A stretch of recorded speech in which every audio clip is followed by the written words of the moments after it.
How's it going, everybody? Vin here with TBT Wrestling, and today we're talking about Monday Night Raw from last night, June 18th, 2024. Did I think this was a great show? Yes. Did I think it was a perfect show? No. I think there was a bunch of different things that we could talk about here. Uh, Obviously, the big story is the Wyatt sick coming and finally making their debut. I think it's going to be interesting to see how they are presented in a Triple H WWE. Did I get emotional watching it? A little bit, just because of the Bray Wyatt tie-ins, everything that just made the entrance feel so much bigger than it was. But are they going to be this spooky cast of characters that just live in their own world?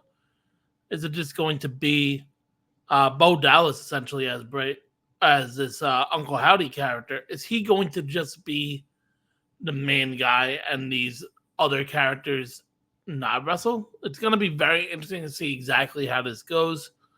But overall, I thought the show was very fun. Coming off a Clash at the Castle, and we have a lot moving into Money in the Bank, which is only 2 weeks away. So let's start off with how the show started. But before that, make sure to go follow me on Twitter. Subscribe to the channel if you have not already. Leave a like down below. Everything is in the comment section down there. So the show started off impromptu. Seth Rollins comes out. First time we see him since WrestleMania.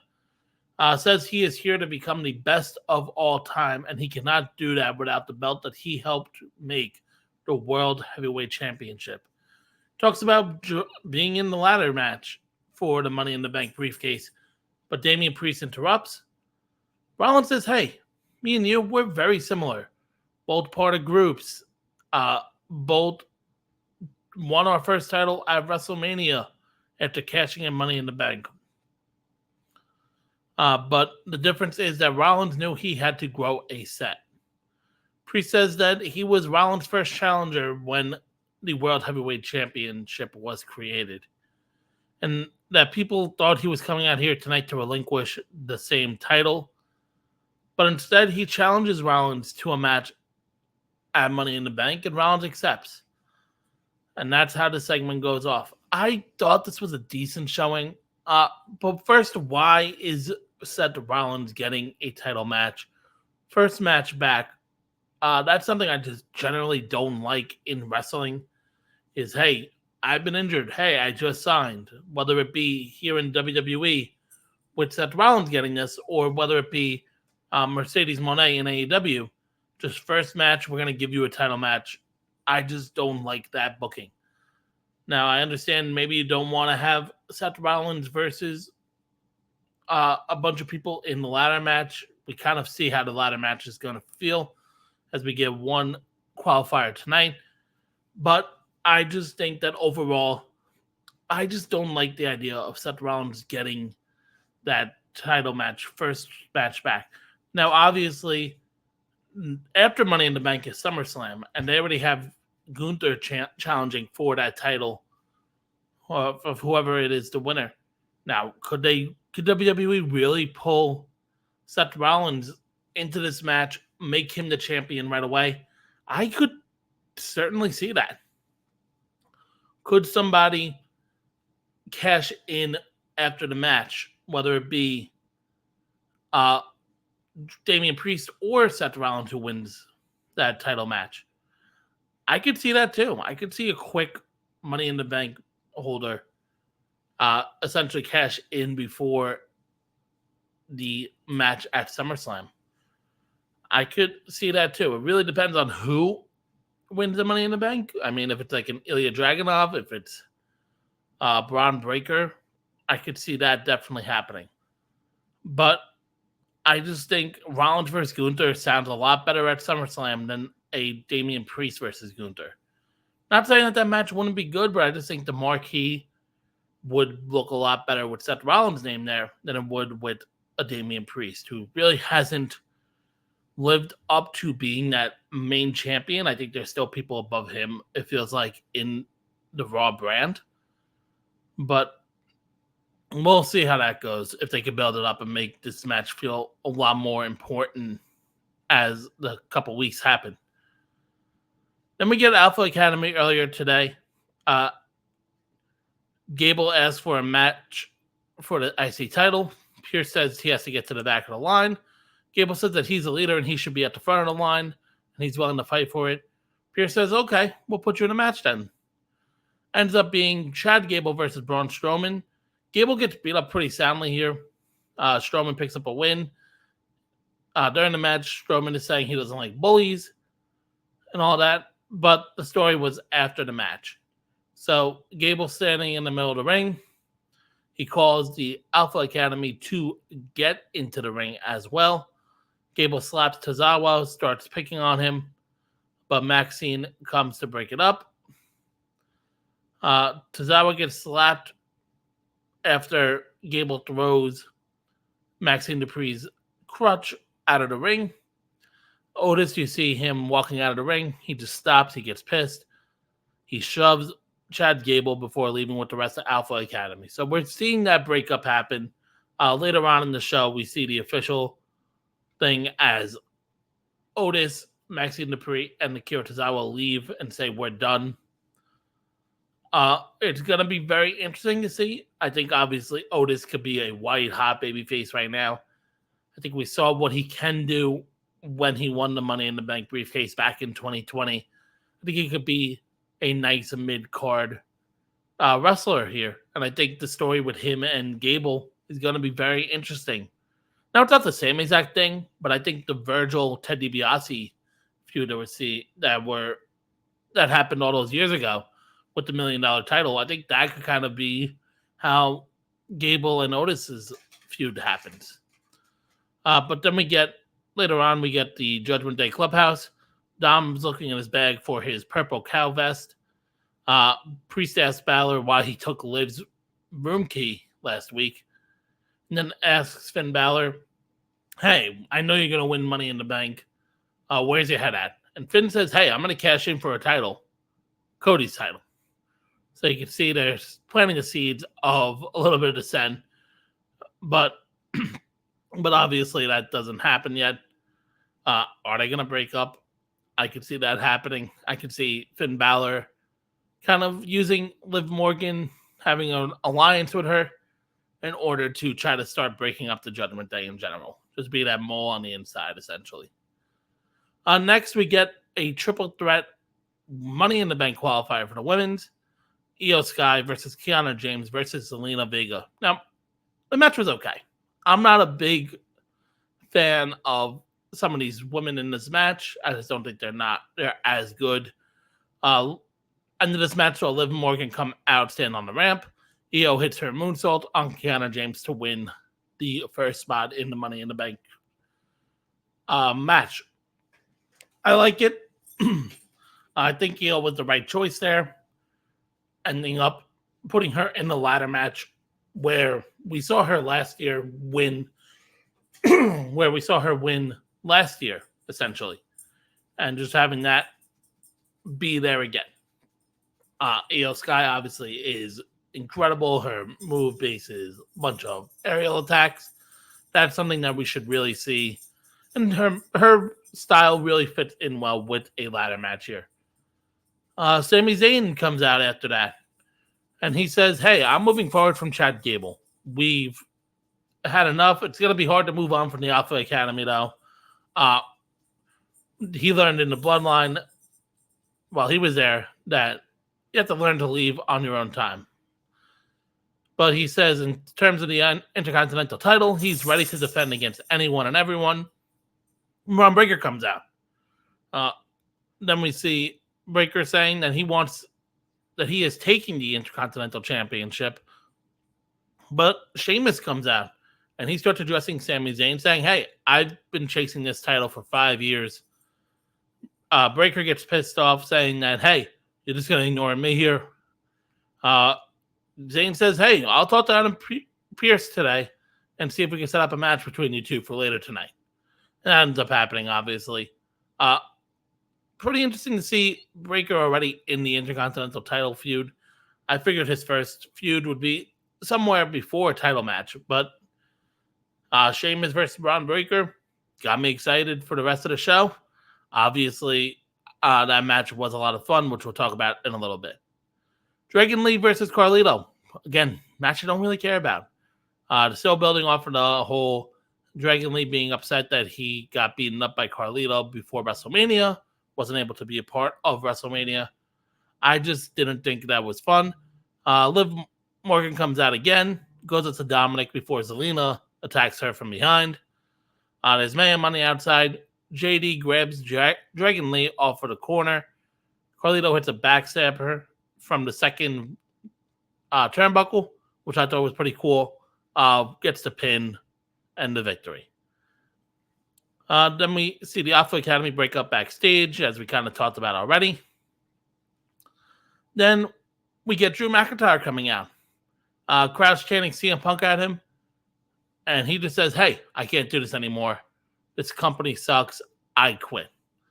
And obviously he walks back. During the commercial break, he talks to Triple H. Triple H tries to push the camera out of the way. I thought that was a pretty cool touch, just to make it look, hey, this is kind of, we're trying to figure out what the hell's going on here. Drew says, hey, I'm done. He walks out. Adam Pearce is trying to talk him out of it, saying, hey, let's go back to my office. Let's talk about this. But Drew walks out and he quits. Later on, Michael Cole says that he deactivated his social media accounts. I thought that was pretty cool, just to continue that. But hey, he quit. You know who's in Chicago next week? Or, excuse me, that's on Friday. They're in Chicago for SmackDown. CM Punk's going to be there. Don't be surprised if we see Drew McIntyre there as well. But just imagine how more this would have hit if CM, or if we knew that Drew McIntyre was still a free agent, and that he did not sign already. If The Rock didn't post that on his social media a couple months ago, it feels like. But overall, cool. We get a cool little story here. Gonna explain why this match at Money in the Bank probably isn't gonna happen, but are we gonna see a beatdown on Friday? That's kind of building up to where I think it's gonna go. But if Drew McIntyre just doesn't show up, I think that's a way to also further the story. Have CM Punk just crap on him on the mic on Friday and essentially say, hey, Drew, I want you back. I want to fight you. I want to beat you up, essentially. Then we get a tag team women's match. Damage Control, consisting of Dakota Kai and Kairi Sane, take on Katana Chance and Kaden Carter. No entrance for Chance and Carter. Lyra Valkyria is out with them. Quick little match. Life of the party for the win. So Damage Control takes the loss here. I think this is just going to lead to Io Sky moving on to her own thing, just distancing herself from Dakota and Kairi Sane. We kind of saw that in the back later on as Io was getting mad, but we're seeing Io get wins. We're seeing Damage Control take losses. I think that's essentially where we're going. I don't think we need Damage Control as a faction on Raw in the women's division. I don't think there are other factions to really go with. Later, we see Dom Mysterio looking for his vest. Find Liv Morgan wearing it. He says, hey, give me back my vest. I don't know how you got that. And she says, hey, if you want it, take it off of me. He begins to unzip it, but Damian Priest walks in and he catches him. He tells Dominic to go get his stuff and head to the clubhouse. And then Damian asks Liv Morgan just to stop as Dom wants nothing to do with her. And she says, hey, Dom wants everything to do with me. So, interesting. I think, again, Finn Balor is tied into this. Be interesting to see how that goes. Then we get Karrion Kross cutting a promo about having a match with either Kofi or Xavier Woods. He said he's hoping it's Kofi, but either one of them he will fight. We see then the pre-tape backstage of the New Day, and Kofi Kingston accepts, and you see Xavier Woods getting a little bit frustrated about that, but he plays it off. Well, I think we're hinting towards the breakup. I don't think they're going to actually break up. I just think that's eventually how it goes. I think Big E probably is going to talk Xavier into staying. Have a little segment there. and just say, hey, we're not breaking up. We are staying together forever. And I think that'd be fun to really do. Then we get the main event. Triple threat match. Money in the Bank qualifier for the men's. Jey Uso versus Rey Mysterio versus Finn Balor. This match was a lot of fun. Rey gets the advantage towards the end of the match. Judgment Day comes out. They start beating him up. But Braun Strowman comes out. He chases them out of the arena. Finn Balor hits a coup de grace on Rey Mysterio. But Jey Uso was perched up on the other corner. While Finn Balor is trying to get the pin, Uso hits a splash on the top row, pins Finn Balor for the win. So Jey Uso is heading to Money in the Bank. He's going to be in the ladder match. It's going to be fun. I think Jey Uso is a really fun addition. I think really any of these guys could have been fun. It'll be interesting to see how they continue to do the other two men on Raw. If they're going to have a last chance qualifier, as that typically is what happens throughout these shows, or if they're just going to have Finn Balor completely out. But then Jey Uso, he goes through the crowd, and then all of a sudden the lights go out. We see that door into the Firefly Funhouse open up, and we see a woman come out, and she's crawling towards the lantern. And then she starts to point to the back, and we see the camera go to the back, bunch of smoke. Just a single note just continued to play over and over. We see somebody in the backstage with a mallet, ends up being Rambling Rabbit, with a bunch of people down and knocked unconscious. We see gorilla position where somebody's watching over it. We see a bunch of people down. We go through the entrance there towards more of the back, where we kind of saw where we got more of a sense of how this is going to look out. Just because when Drew McIntyre walked out, we saw the whole path. But in that path, we see a bunch of people down, including Chad Gable with a massive blow to the side of his head. Then Uncle Howdy just walks through. He sees all the destruction, and they all pose the Wyatt Six, all there on the entrance ramp. He says, "We're here," and blows out the lantern as the show goes off the air. I thought this was a very impactful entrance. It's going to be interesting to see how they go up. I mean, are they going to be supernatural? If they're supernatural, they can really limits what they can do. But Nikki Cross is there. Joe Gacy's there. I don't remember exactly who else. Let me look and see exactly there. But there were only 5 people a part of the Wyatt Six. The thought process is that Bray Wyatt himself is a 6th man. So I think that's a pretty cool touch if that is the case. But we saw Dexter Lumis, Joe Gacy, Eric Rowan, Nikki Cross, and Bo Dallas as the 5 people on the stage at the end of the show. It's going to be interesting again to see how they book them. If they're going to go with the supernatural route. I hope it's more grounded in reality. But I understand this is the impact that you want to have. You built up this QR code stuff for months now. You had to have them make an impact. This is a Nexus style impact without being on the ring. This is more of a cinematic style that they can do, and I really liked it. Overall, I thought the show was really good. I'm really excited for for next week's Raw, and I hope they continue building on this. But that's all I have for you guys today. Make sure to leave a like, comment, subscribe. Tell me what your favorite parts of Monday Night Raw today was. But until next time, guys, we are out of here.